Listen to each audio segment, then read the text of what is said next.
जय श्री कृष्ण। नमस्कार दोस्तों, स्वागत है आप सभी का हमारे चैनल भक्ति ज्ञान में। दोस्तों, आज मैं आपको भगवान श्री कृष्ण की छठी की कहानी सुना रहा हूँ। एक समय की बात है, एक गांव में दो वृद्ध स्त्रियां रहती थीं। दोनों का इस जगत में कोई नहीं था। वे दोनों ही एक दूसरे का सहारा बनकर बड़े प्रेम भाव से रहती थीं। हालांकि धर्म से दोनों अलग थीं, लेकिन विचार से एक थीं। उनमें से एक महिला हिंदू धर्म की थी और दूसरी जैन धर्म की थी।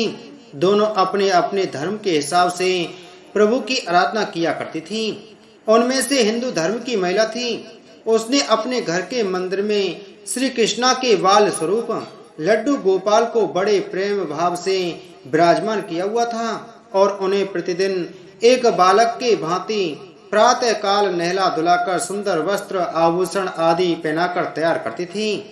वह उन्हें एक बालक के समान ही मानती थी, इसीलिए कहीं भी बाहर जाती उनके लिए फल खिलौने आदि चीजें लेकर आती थी और प्रेम पूर्वक उनको भोग लगाती थी।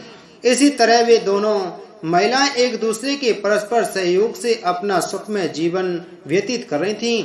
वो दोनों जब पूजा पाठ एवं सभी कामों से मुक्त होती थीं, तब बचा हुआ समय एक दूसरे के साथ सुख दुख बांटते हुए व्यतीत करती थीं। कुछ समय बीतने के बाद श्रावण मास में हिंदू महिला को तीर्थ यात्रा पर जाने का अवसर मिला। तब उसने अपनी अति प्रिय उस जैन धर्म की महिला से भी चलने के लिए कहा, क्योंकि वृद्धावस्था अधिक होने के कारण वह चलने फिरने में थोड़ी असमर्थ थी। इसीलिए उसने जाने से मना कर दिया और कहा कि मुझे चलने फिरने में परेशानी होगी, इसी कारण तुम्हें भी तीर्थ यात्रा में विघ्न रहेगा। तब वो हिंदू महिला उदास मन से तीर्थ यात्रा पर अकेले ही जाने के लिए तैयार हो गई और जाते वक्त उसने उस जैन महिला से कहा, सखी, मैं एक माह के लिए तीर्थ यात्रा पर जा रही हूँ। मेरे आराध्य श्री कृष्णा बाल स्वरूप लड्डू गोपाल का ध्यान रखना। उन्हें बिल्कुल एक बालक की तरह स्नेह देना। प्रतिदिन स्नान आदि कराकर सुंदर वस्त्र आभूषण पहनाकर भोग लगाना। उस जैन महिला ने सब बातें सुनी और बोले कि हाँ सखी, तुम चिंता मुक्त होकर तीर्थ यात्रा को जाओ।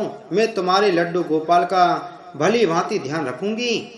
इतनी सब बातें बताकर वह महिला तीर्थ यात्रा को निकल गई और जैन महिला ने सारा कार्यभार अपने सानिध्य में लिया और बड़े उत्साह और उमंग के साथ सुबह उठकर खुद नित्य कर्म से निवृत्त होकर लड्डू गोपाल के स्नान की तैयारी में लग गई। उसके बाद जब वो उन्हें लड्डू गोपाल को नहलाने लगी, तो वह उस महिला की नजर लड्डू गोपाल के पांव की तरफ पड़ी तो वह दंग रह गई, क्योंकि उनके पैर मुड़े हुए थे। उन्हें लगा कि उसकी वजह से उनके पांव टेढ़े हो गए हैं। इसका मुख्य कारण यह था कि उस महिला ने जब भी उन्हें लड्डू गोपाल को देखा था, वस्त्रों एवं आभूषणों से सज्जित देखा था, तो इस बात से अनभिज्ञ थी कि लड्डू गोपाल घुटनों के बल पर बैठे हुए थे। उनका बाल स्वरूप ऐसा ही है। वह बहुत परेशान हो गई और सोचने लगी कि मैं अपनी सखी को क्या कहूंगी।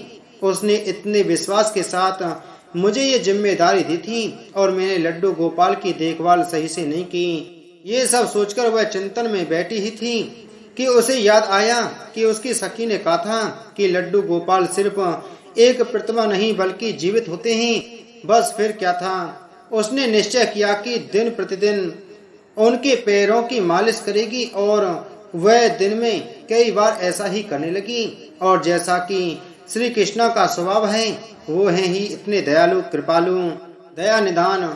उस वृद्ध महिला की इस नादान भक्ति के वशीभूत होकर उन्होंने उस पर अपनी अपार कृपा लौटा दी और एक दिन वह महिला रोज की भांति प्रातः काल उठकर लड्डू गोपाल को नहलाने का प्रबंध कर ही रही थी कि उसकी नजर उनके पैरों पर पड़ी। उसे देखा कि उनके यानी लड्डू गोपाल के पैर ठीक हो गए और यह सब देखकर वह वृद्ध महिला खुशी से फूली न समाई और ये सारा वृतांत सुनने के लिए अपनी सखी का बेसब्री से इंतजार करने लगी। कुछ समय पश्चात जब वह हिंदू धर्म की महिला तीर्थ यात्रा पूर्ण करके वापस आई, तो सबसे पहले वो अपने लड्डू गोपाल के दर्शन को लालायित थी और जैसे ही उसने लड्डू गोपाल को देखा तो आश्चर्य में पड़ गई उसने देखा कि लड्डू गोपाल खड़े हुए थे। उसने सोचा कि शायद ये उसके लड्डू गोपाल नहीं हैं और अपनी सखी के पास जाकर ये सब पूछा। तब उस जैन धर्म की महिला ने सारा वृतांत उसे सुनाया।